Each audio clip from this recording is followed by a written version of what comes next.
some time to look at questions 1 to 6.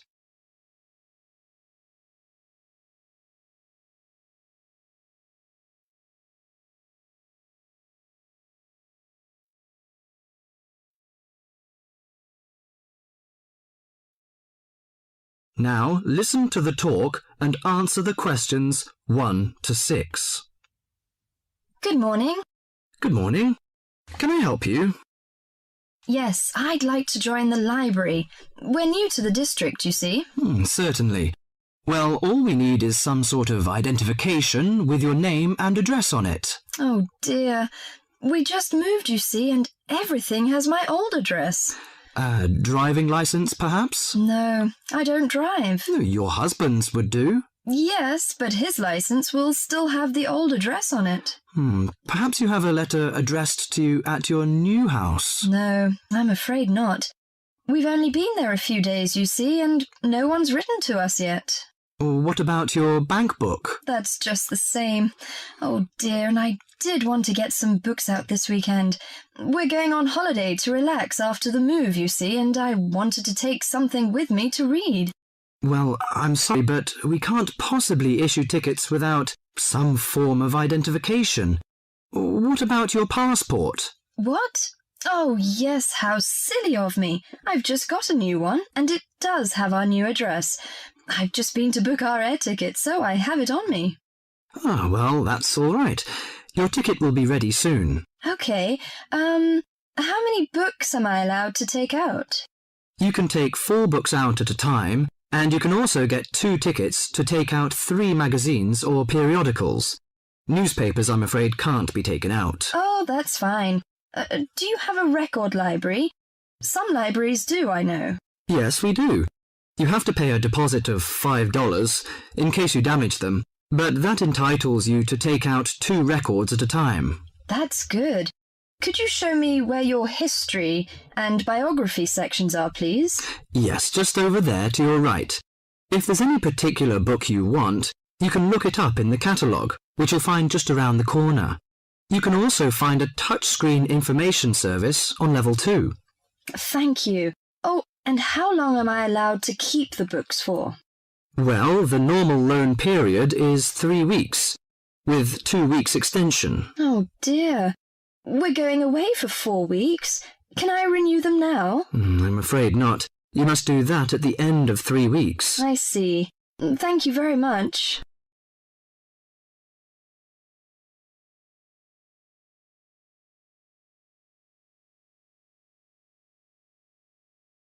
Before the talk continues, you have some time to look at questions 7 to 10.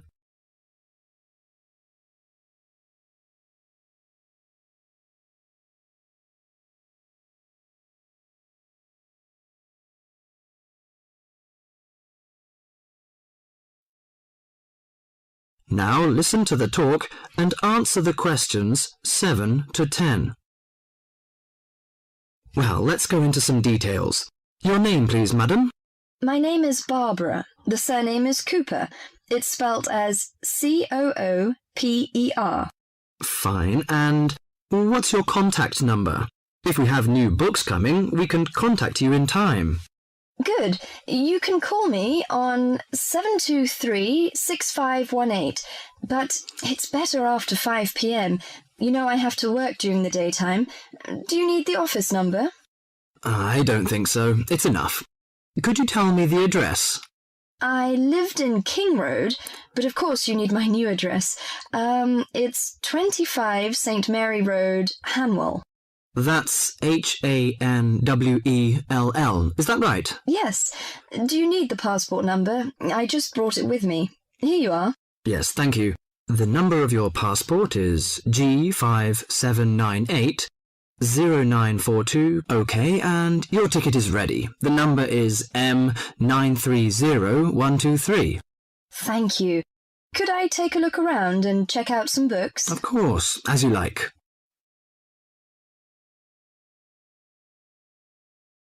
That is the end of part 1. You now have half a minute to check your answers.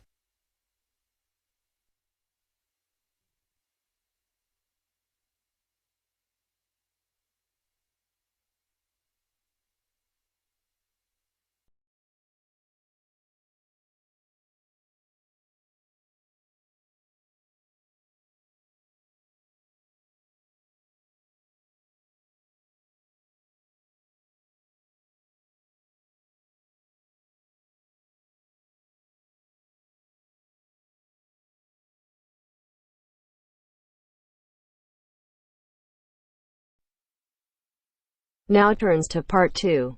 Part 2. You are going to hear a lecture given by a counselor.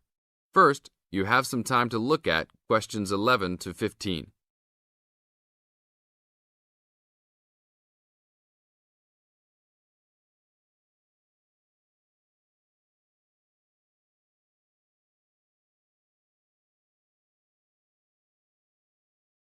Now listen to the tape and answer questions 11 to 15. Hi, I am your counselor for this year. Today, we will visit the facilities available to you on our campus. As students, you should take advantage of everything you have available to you. How many of you like sports? Well, I hope most of you do, because our school has great sports facilities. We have an indoor gym with state-of-the-art equipment. First, I want to tell you about our basketball facilities. There are 2 basketball courts. Both are full court and open for student use. We offer basketball leagues that all students are invited to join. Just sign up with a team. Usually, there are games on the courts, but during league time, only the teams are allowed to use the courts. The basketball courts are open 24 hours a day. If you want a job, you can be a referee at the games. Next, I want to tell you about the tennis facilities. We have 5 tennis courts available for student use. The tennis courts are open every day, 8 a.m. until 10 in the evening. You should call ahead to reserve a court because they are very popular and can often be booked weeks in advance. There are rackets and balls available for rent at the front desk of the courts. There is an Olympic-sized swimming pool that is open for students and the general public. There are also showers and locker rooms available. The swimming pool is open every day, 9 a.m. until 7 in the evening. There are openings for the position of lifeguards, so if you are looking for a job in the sun, this might be good for you. Now look at questions 16 to 20.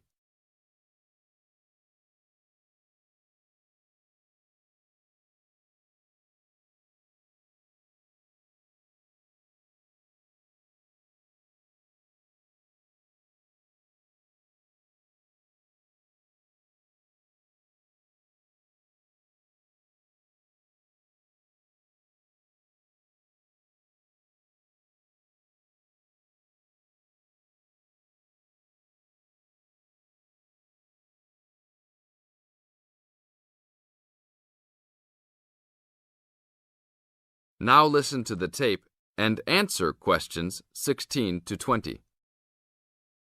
There are also 2 weight rooms and a gymnastics room. The weight rooms have all the standard equipment available. Please check with the gym to see the open hours because they vary from time to time. The gymnastics room is usually not open for individual users because there are almost always classes held in the room. However, if you are interested, you may sign up for gymnastics classes. Plus, if you like martial arts and boxing, we offer classes for everyone, from beginners to advanced students. Please check the schedule for availability. There is everything available, from Chinese wushu to Brazilian wrestling. I will talk for a brief moment about our library system. Our campus has 3 libraries available to undergraduate students, 1 additional graduate library and 1 faculty library. The libraries are open daily until midnight except for during testing periods, when the libraries will be open 24 hours. Please look on a map to see where the libraries are located. All students with a valid ID can check out books, with a maximum of 10 books at a time.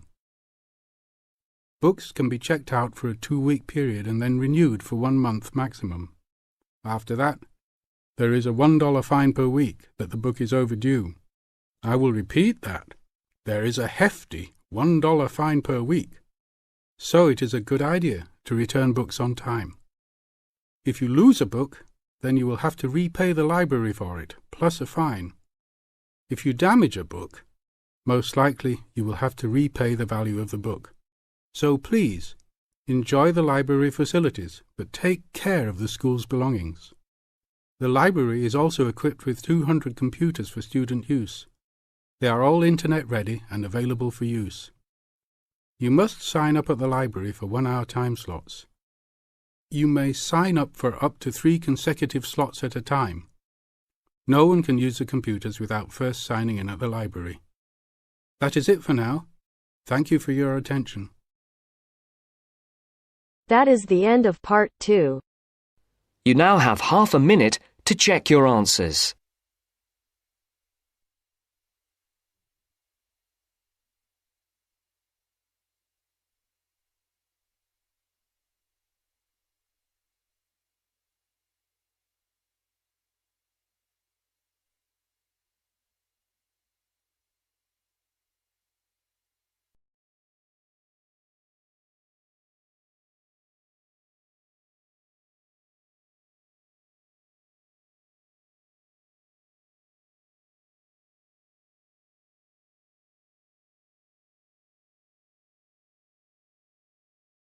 Now turns to part 3.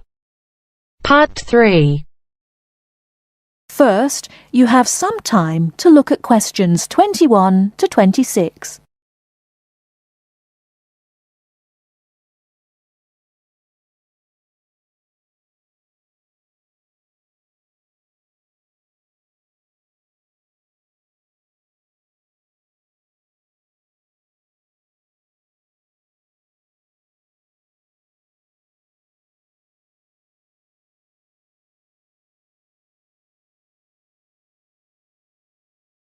Now listen carefully and answer questions 21 to 26.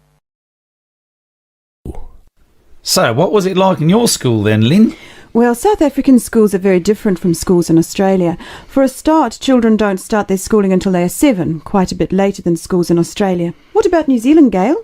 We're more like Australia. I can't believe children don't go to school until they're 7. When do the parents get any free time? Well, there's still the availability of kindergartens or play schools. It's just that formal education doesn't start until later. I don't think it's such a good idea for children to have to be too academic at such a young age. They should be able to just enjoy themselves. Well, yeah, but the first school children go to isn't really very academic. It's just an opportunity for children to learn a few basic social skills by playing and learning with other children. Yes, I'd agree with that. I guess being so close, Australian and New Zealand schools must be similar then. Well, I suppose they do share a lot of similarities, but there are also some differences. For example, children in New Zealand go through intermediate school, but in Australia there's only high school. That's right, isn't it, Pat? Yeah, I think so. What about South Africa, Lynn? Do you have an intermediate or high school? Oh, high school. And now the difference between Australian and New Zealand education is that although both countries have state schools and private schools, our private schools are very often run by religious groups, whereas New Zealand schools are secular. That's not true. There are quite a few religious schools in New Zealand. Oh, OK, maybe we are similar. Only a few South African schools have any religious connection, so I guess we're different. Most people go to state schools. Pat, is it true that some people from your country don't have to go to school at all? Well, that's partly true. Because of the geography of Australia, there are a lot of children who do not have access to schools, at least on a regular basis. Instead, they have a form of correspondence education, where the lessons are actually on the radio and the students send their work in by post. That way they get a lot of what they would if they were in the classroom, apart from the interaction. In New Zealand, not all students have to go to school either. Some parents have opted for homeschooling. Oh, is that like correspondence teaching? We don't really have that. Well, we do have correspondence schools, but homeschooling is different. With homeschooling, the parents teach the children and set them homework. They have to present a syllabus to their local education authority before they can do that, but it is becoming a more popular choice for some parents. I suppose it also suits parents' own commitments. I mean, they don't have to worry about collecting their children from school, and they can always teach over the weekend or in the evening if they want to. Is the school day normally quite long then? Not in New Zealand, but I think it can be in Australia. Yeah, that's right. I think Australia is unusual in that there are extracurricular activities which you have to go to.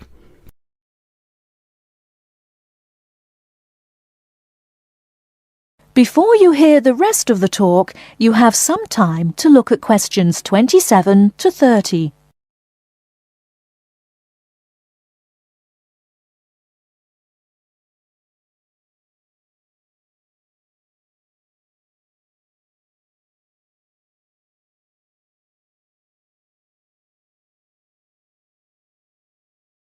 Now listen and answer questions 27 to 30.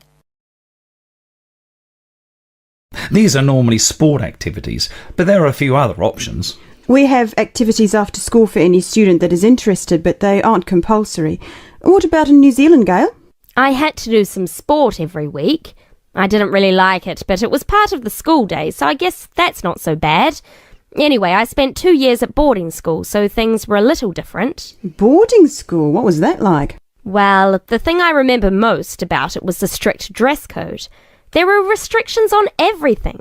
You had to wear a school uniform almost all of the time, and it had to be cleaned and ironed. The length of your skirt had to be no less than 1 inch above your knees when kneeling down. Sometimes we used to go out on school trips or just at weekends with a few friends, but whenever we were outside the school we had to wear a hat. There was one teacher who always used to give me extra homework because my socks weren't pulled up, and that was in the school late in the evening. I suppose it wasn't that bad, but at the time it felt like a prison. I kept getting into trouble for something. Most of the time I forgot something, normally my school badge. We had to wear that all the time, in the school and out, because it had our house colours on it. Wow, that doesn't sound like much fun. No, but it was a good education, I suppose.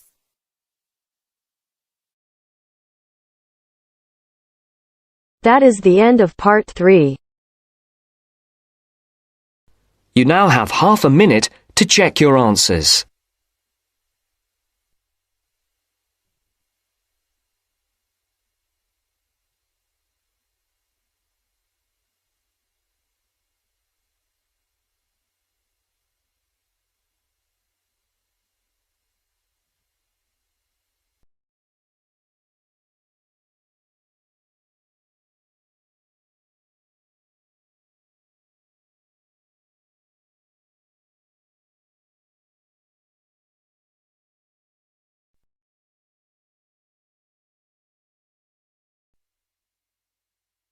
Now turns to part 4. Part 4. You are going to hear a conversation about using recorded delivery and registered post. First, you have some time to look at questions 31 to 40.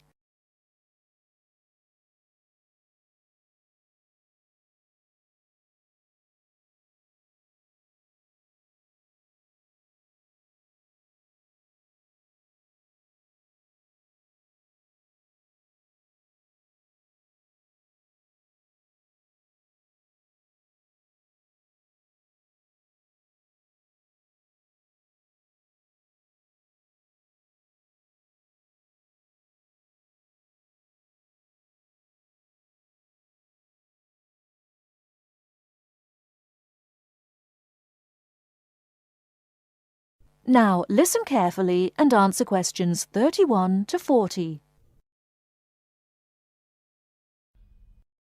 Tom, where are you going? To the post office. I'm going to send some packets to Leeds. Do you know the best way to send them? Well, if your need is for a record of posting and delivery rather than compensation for loss, recorded delivery is particularly suitable for sending documents and papers of little or no monetary value. Well, what can we send for recorded delivery? All kinds of inland postal packets except parcels, airway and railway letters and parcels. The service does not apply to mail for the Irish Republic. I see. How do I post them? You should get a certificate of posting form from the container in the post office and follow the instructions shown on the reverse. The certificate will be your record of posting. Can I send anything in the post? No, you can't. You must not send banknotes, currency notes, and some valuable things because there is no special handling in the post. Recorded delivery mail is carried with the ordinary unregistered post, and there is no special security treatment. How do we use recorded delivery? Well, when your letter or packet is delivered, it is signed for by the recipient and a record is kept by the post office. The post office does not undertake to deliver recorded delivery or any other mail to the addressee in person, but to the address shown. You can obtain confirmation of delivery by completing an advice of delivery form either at the time of posting or later. This form will be signed by a post office official. not by the addressee of the recipient. A fee is payable, which is lower if the form is handed in at the time of posting. Is there any compensation for loss? Well, compensation is limited. Compensation may be paid for loss or damage, but will not be paid for money or any other inadmissible item. If you want a speedy service for articles of value with extra security of handling en route, and wish to have compensation in the event of loss or damage, you should use registered post. What can we send if we use registered post? Any first-class letter or packet except airway letter or railway letter. How do we post? What should we do? Well, you should make sure that the packet is made up in a strong cover and then it is fastened with wax, gum or other adhesive substance. Hand the packet to the post office counter clerk, together with the cost of postage and the registration fee. Do not post it in the posting box. Make sure that the fee paid is adequate to cover the value of the content. The counter clerk will give you a certificate of posting which he has initiated with the date stamped. Is there any special security for the registered post? Yes, all registered mail receives special security treatment. Packing is very important because registration is not in itself a safeguard against damage. The contents of registered packets must be adequately packed. How do we pack then? Do we have to use special envelope? Yes, you have to send the articles in one of the registered letter envelopes sold by the post office. These envelopes are already stamped for first-class postage and have the minimum registration fee. What about the compensation? Compensation will not be paid for the following articles, such as banknotes, currency notes, trading stamps, coupons, and some valuable things, unless they are enclosed in one of the registered letter envelopes sold by the post office. I see. How does it deliver? The recipient on delivery signs for your registered mail. The post office does not undertake to deliver registered or any other mail to the addressee in person, but to the address shown. You can obtain confirmation of delivery by paying an additional fee and completing an advice of delivery form, either at the time of posting or later. If you require the recipient's signature on the advice of delivery, the form must be handed in at the time of posting. Otherwise, a post office official will sign the certificate. The advice of delivery fee is lower if the form is handed in at the time of posting. Thank you very much for all this useful information. That is the end of part 4. Ielts exam.